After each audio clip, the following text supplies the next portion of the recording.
Alright, you guys have been asking for it, so here we go. The Gnawing Hunger. Is it still good? Is it still meta? The answer to both of those questions is yes. It is still meta, and it is still very, very good. Now, why is it so good even though the auto rifles got nerfed? It's for a number of reasons. First of all, they nerfed it, but they didn't nerf it into oblivion, so it's still very, very powerful. And second of all, there are just certain things about this gun that make it strong. Even before 600 RPM auto rifles got buffed, I was using this weapon back on PS4 in the PS4 days, and I think I'd racked up about 2,000 kills on the gun, and this is before 600 RPM auto rifles got buffed.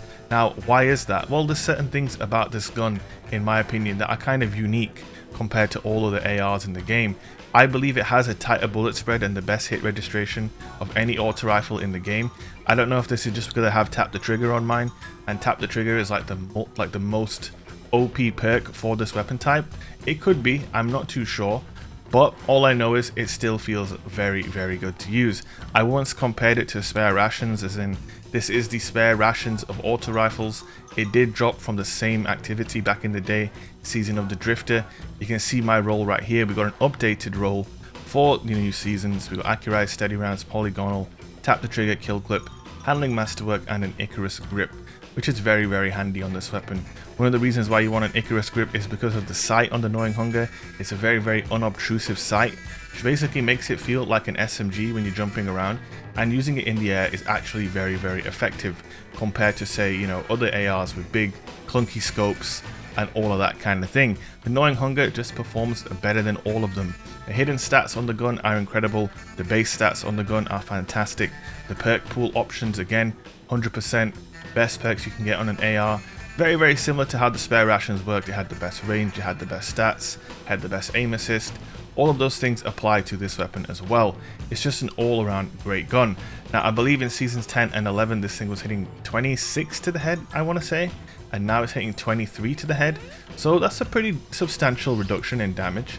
But even so, it still performs incredibly well, and reloading the weapon after getting a kill allows you to hit them for around 31 to the head.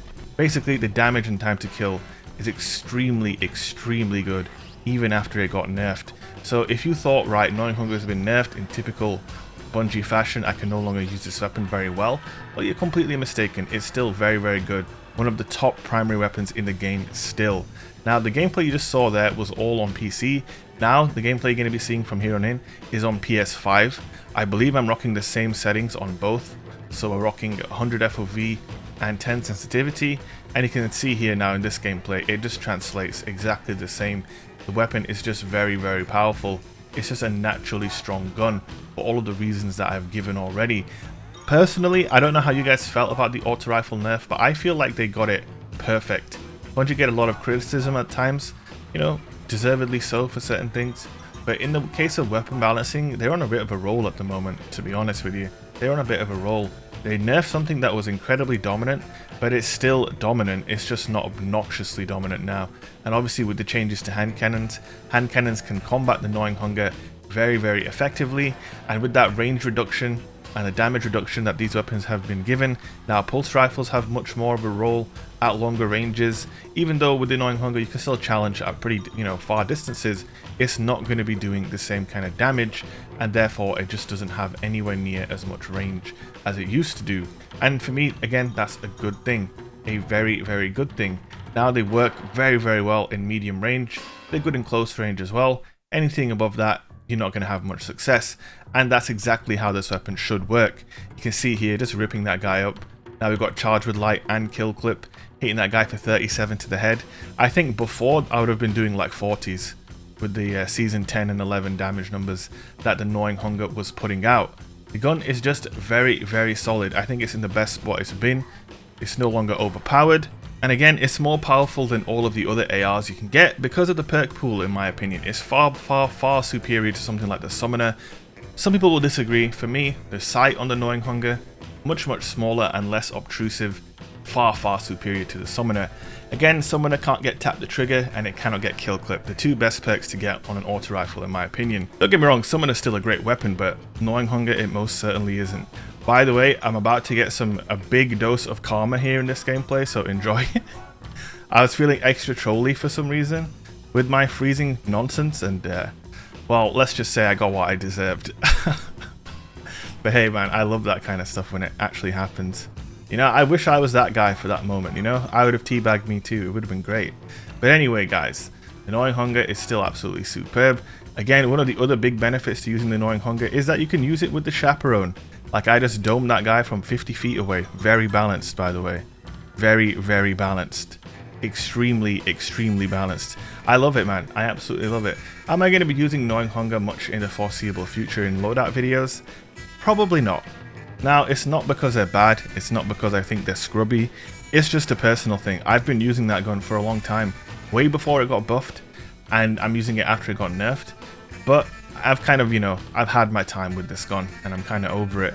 What am I going to be using? Probably Arctic Haze. Probably Stars in Shadow. Probably the Posterity. They're probably the guns I'll be using to pair with the Chaperone. My other main loadout this season has been Old Fashioned and Duality. Duality is the kind of gun where you've got to enjoy pain in order to enjoy using Duality. That's all I can say. But I keep using it even though it does cause me a great deal of suffering at times. But hey man, sometimes it's a labor of love out here in the Crucible. You know what I'm saying? You know what I mean. How are you guys finding that crispy PS5 gameplay? A lot of people have asked me this. I'm going to tell you guys again one more time. I did not buy my PlayStation 5 from a scalper. I was lucky enough to get a day 1 pre-order.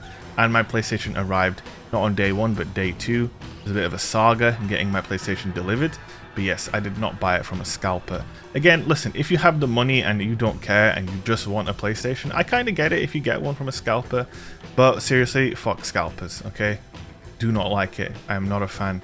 It sucks that less people are able to enjoy this next-gen gameplay just because of people trying to make a quick buck. Although at the same time, I understand people trying to get paid out here. It's rough out here, you know, in 2020. Hope you guys are doing well. I hope everything is cool. But either way, hope you enjoyed this video. If you did, don't forget to hit that like button. Make sure to come by the stream as well if you get a chance. Twitch.tv/shake. I'd really appreciate it. Also, one other little bit of good news. I am getting my DualSense Battle Beaver controller hopefully tomorrow. It is estimated to arrive tomorrow. So no more looking like I've forgotten how to jump, which will be really nice. That's it from me guys. Hope you enjoyed this one and I will see you in the next one. Peace.